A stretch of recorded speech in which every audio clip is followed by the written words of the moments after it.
Le DAF Fresh Morning, c'est 104.5 tonnes de bonne humeur. Tous les matins sur Urban FM. La meilleure radio de la capitale. La meilleure radio de la capitale. C'est sur les 104.5 Urban FM, la station urbaine. On est avec Elvis. Elvis, bonjour. Bonjour la fraîche. Comment tu vas ce matin? Ça va bien. Il y a la forme? Il y a la forme jusque les plus ont repris. Et puis pour nous, les parents d'élèves, c'est compliqué. Il faut se réveiller tôt le matin pour aller déposer les enfants. Ensuite venir au boulot. C'est compliqué. Il pleut depuis qu'on est né, mon gars. Il fallait prendre tes dispositions. Il pleut depuis que tu es né. Au Gabon, il pleut. Bien sûr, bien sûr, bien sûr. Je suis en train de prendre mes dispositions. Tu ne dis pas comme la rentrée scolaire, les enfants, il faut manger. Parce que tu sais que depuis que tu es né, tu manges. Bien sûr. C'est pas un souci. Bien sûr, bien sûr. On va parler de l'actualité de sport. Il y a des vrais gens qui ont des problèmes avec la pluie. Le lycée de Mimongo. Oui. Là, ils ont des vrais problèmes avec la pluie. Tout le lycée est dans l'eau. Tout le lycée est inondé. Mais regarde la photo dans le journal. 3 mètres d'eau. L'eau Mais est montée de 3 mètres. Qu'est-ce qui explique ça, par exemple? Le grand Jean-Paul. Non, mais quand tu vois ça... L'homme le plus intelligent de Libreville. Le matin, tu commences déjà à parler. Voilà des gens qui vont faire des Il y a plusieurs raisons sans aller en classe. Qui peuvent expliquer ça.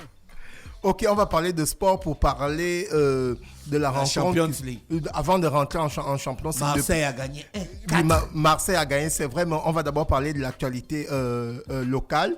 Ce mardi 4 octobre 2022, le ministre des Sports, M. Franck Guéma, a lancé les travaux de la conférence des ministères de la jeunesse des sports de la francophonie ici à Libreville au Gabon. Donc ça a commencé depuis hier, le mardi 4. Ça va s'achever ce jeudi 6. Et ça se passe du côté de l'hôtel Le Boulevard. En fait, c'est, on va dire quoi, les journées qui ont pour but la formation des jeunes à l'outil numérique dans l'optique de faciliter l'accès de l'emploi et la mise en œuvre des projets de l'automobilisation des crédibles.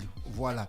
Donc, c'est une journée qui a commencé depuis hier. Elle continue aujourd'hui et on espère vivement que, évidemment, dans cette grande conférence-là, les journalistes sportifs, les chroniqueurs sportifs, nous tous là, nous allons sortir de là avec, évidemment, avec... une formation. Ouais, c'est une formation. Vraiment, il faut vous former. Bien sûr, il faut former. Et on va partir du côté de la Ligue des Champions. Évidemment, avant de juste rentrer dans le vif du sujet de la Ligue des Champions, faire un big up à Higuain qui a arrêté sa carrière. Higuain qui est né en France, pour la petite histoire, Gonzalo Higuain, mais dont les parents sont d'origine argentine. Donc celui qui avait choisi le pays de son père a officiellement mis fin à sa carrière. Donc dans son palmarès, on compte 3 Ligas, une Coupe du Roi, 2 Super Coupes d'Espagne, 3 Série A. Il était 3 fois champion d'Italie. Il a remporté 3 fois la Coupe d'Italie. Il a remporté 1 fois la Super Coupe d'Italie. Il a remporté l'Europa League. Il a été finaliste de la Coupe du Monde 2014. C'est le premier joueur de l'histoire du Calcio à marquer 36 buts en une saison. Donc, il prend sa carrière avec 364 buts marqués et 127 passes décisives. Donc, c'est Higuain, l'ancien numéro 1 du Real de Madrid, qui a pris sa retraite et on espère vivement qu'il va il va continuer dans le monde de sport. Pourquoi pas être entraîneur ou manager sportif. Nous allons rentrer en plein dans la Ligue des Champions pour parler de la première victoire de l'Olympique de Marseille. L'Olympique de Marseille qui a remporté son match 4-1. Il faut souligner que depuis... Mais ce n'est pas une petite équipe, le Sporting. Bien sûr, ce n'est pas une petite équipe, mais il y a eu tellement de polémiques autour de ce match. Le match a été renvoyé. Après, l'équipe du Sporting était dans les embouteillages. Le match a été décalé des heures. Ils étaient dans l'embouteillage. Le coach, ils ont joué. Ils ont joué au Vélodrome. De Marseille. Sans supporters de Marseille. Mais sans les supporters de Marseille. Sans les supporters de Marseille. Ils n'ont pas eu accès au stade. Je pense qu'il y a eu une sanction de la part de l'UEFA.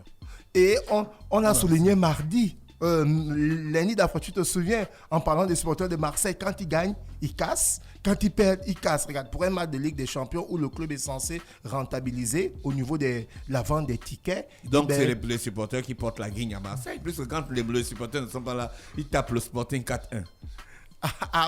Bon, il faut souligner que Guendouzi, le milieu de terrain de Marseille, et Bemba, le défenseur congolais de Marseille, ils avaient déjà souligné que ce match-là, ils doivent impérativement le gagner pour se remettre dans la course pour les huitièmes de finale de la Ligue des Champions. C'est une bonne situation que Marseille a là. Oui, c'est une bonne situation parce qu'ils ont gagné le match. Ça, c'est l'aller ou c'est le retour? C'est l'aller, c'est la phase aller. La phase aller, c'est 3 matchs. La phase retour, c'est 3 matchs. Et puis, je crois qu'il y a eu aussi des nuls. Je crois qu'en tout cas, oui, il y a eu des nuls. Ils ont gagné et puis ceux qui en fait, étaient devant n'ont pas accentué l'avance. Bien sûr, l'heure pour les relancer. Pour les relancer. Donc, pour parler des résultats de cette 3e journée-là, on a... le Bayern a frappé une équipe là. Bien sûr, il y a Naples qui a gagné 6-1 du côté de l'Ajax d'Amsterdam. Tottenham et Francfort ont fait 0-0. Donc ce 0-0 profite à l'Olympique de Marseille. Exactement. Avec sa victoire qui a la possibilité de se relancer. Barcelone a une fois de plus perdu. L'équipe de Christa Kreuzi a perdu 1-0 face à l'Inter de Milan. Liverpool a remporté 2-0. Et de l'autre côté, on a d'autres matchs qui vont se jouer aujourd'hui. On a l'Inter. Mais l'Inter a tapé le Barça. Pourquoi tu ne parles pas ça? Mais je viens de dire ça là. Tu es supporter du Barça. Hein? Non. C'est Christa Kreuzi. Son équipe a perdu. Donc pour les matchs d'aujourd'hui... Chelsea joue contre le Milan. On a Chelsea qui joue contre le Milan AC. Le Real. Mais le Real va jouer contre Shakhtar. Shakhtar, c'est une grande équipe. Jean-Paul, toi, tu supportes le Real? Non, c'est pas une grande équipe. Non, la particularité du Shakhtar Donetsk, c'est que c'est une équipe qui joue régulièrement la Ligue des Champions. Voilà. Elle joue régulièrement la Ligue des Champions. Donc, ils ont un problème, c'est une équipe ukrainienne. Benfica contre le PSG. Ils ne pourront pas jouer sur leur stade. Benfica contre le PSG. Donc là, on a un match difficile parce que le coach français du Paris Saint-Germain a souligné que l'équipe de Benfica de Lisbonne joue très bien au football. Et de l'autre côté, on aura Manchester City qui sera opposé à Kebewien, si je prononce bien. C'est un nom bizarre. C'est vraiment un nom.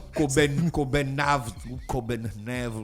C'est compliqué. Et on a le FC Séville qui sera opposé au Borussia Dortmund. Nous avons la Juventus qui va recevoir le Maccabi Haïfa. Milan AC sera opposé à Chelsea. On espère vivement que Pierre-Emerick Aubameyang sera titulaire. On a l'Express qui va jouer contre le Celtic de Glasgow. Et on a le Dynamo qui sera opposé à Salzbourg. Donc ce sont les rencontres qui vont se jouer aujourd'hui pour la Ligue des Champions. On espère vraiment que notre club Chelsea va l'emporter parce qu'on a besoin actuellement des victoires en fait, avec ce qui se passe. D'accord, c'était tout pour le sport aujourd'hui? Bien sûr, c'était tout pour le sport. L'apothéose, c'est la Ligue des Champions. On reste en préparation pour le mondial parce que le mondial, c'est le mois prochain, en novembre. Et est-ce qu'on a déjà les poules? Oui, il y a déjà les poules. C'est la plus grande compétition de football au monde qui est organisée que par la FIFA. Donc, la seule compétition que la FIFA organise, c'est le mondial. Donc, à une semaine de l'ouverture du mondial. À part ça, la FIFA n'organise. Non, à part ça, la FIFA n'organise. La Coupe du monde des clubs. Non, la Coupe du monde des clubs. La Ligue des Nations. Non, la Ligue des Nations, c'est l'UEFA. La coupe des clubs là où les clubs africains affrontent souvent les clubs européens là. Non, c'est une organisation FIFA, mais c'est pas la FIFA qui est au cœur. La compétition FIFA, c'est la Coupe du Monde, c'est la plus grande compétition au monde. Donc voilà pourquoi tous les joueurs rêvent de jouer cette compétition là. Donc une semaine avant le mondial, on va faire un récapitulatif sur le mondial parce que les gens doivent savoir qui a inventé la Coupe du Monde. Mais ça on sait déjà ça. Mosley, je dis même Mosley. Elvis, tu ne vas pas venir avec ça chaque année là où il y a la Coupe du Monde. Mais bien sûr, on doit planter le décor. Les gens doivent aller faire les recherches personnelles pour savoir. Tu nous donnes les grands axes, les choses importantes qui ont marqué l'histoire de cette compétition. Bien sûr, on doit savoir que la Coupe du Monde... C'est une première fois dans l'histoire, non Jean-Paul, que ça va se passer au Moyen-Orient. Oui, dans la péninsule arabique, ce sera la toute première fois de l'histoire, mais pas en Asie. La première fois, c'était en 2002. La Corée et le Japon. J'ai dit au Moyen-Orient. Oui, dans la péninsule, dans le Moyen-Orient, dans la péninsule arabique, c'est la première fois. Donc, on devra planter le décor que cette compétition qui va se jouer au Mondial-Orient. Le Moyen-Orient, c'est pas un continent, en fait. Non, c'est une partie de l'Asie. Le plus grand continent, c'est l'Asie. Donc les pays là, c'est des pays d'Asie. Oui. Dubaï, l'Arabie Saoudite. Oui, ce sont des pays d'Asie, oui, comme la Chine, comme l'Inde, comme le Pakistan. Mais pourquoi tout le temps on ne dit pas en Asie, on dit au Moyen-Orient? Non, parce que l'Orient, c'est l'Europe. Donc on dit Proche-Orient, donc Israël et autres, Moyen-Orient un peu plus énalé, Extrême-Orient, on va vers la Chine et tout le reste. Voilà. C'est une expression eurocentrée, donc c'est les Européens qui l'emploient par rapport à leur position géographique vis-à-vis de ces pays-là. Donc nous les Africains, on doit dire juste l'Asie. Non, nous c'est l'Afrique. Nous quand on prononce, on doit dire juste l'Asie. C'est les L'Orient, Européens qui vont dire le Moyen-Orient. L'Orient c'est l'Asie, pardon. Maintenant le Proche-Orient, c'est la partie de l'Orient qui est proche de l'Europe. Le Moyen-Orient, c'est un peu plus éloigné de la partie un peu plus éloignée. L'Extrême-Orient, c'est comme ça qu'ils nous ont amené les cousins. L'Orient, c'est l'Asie. C'est pas l'Europe. L'Orient, c'est l'Asie. D'accord. Merci Jean-Paul, merci Elvis avec nous ce matin qui parlait de sport sur les 104.5. On va aller retrouver René Rude dans quelques minutes pour le Versus du jour. Le DAF Fresh Morning, c'est 104.5 tonnes de bonne humeur. Tous les matins sur Urban FM. La meilleure radio de la capitale. La meilleure radio de la capitale.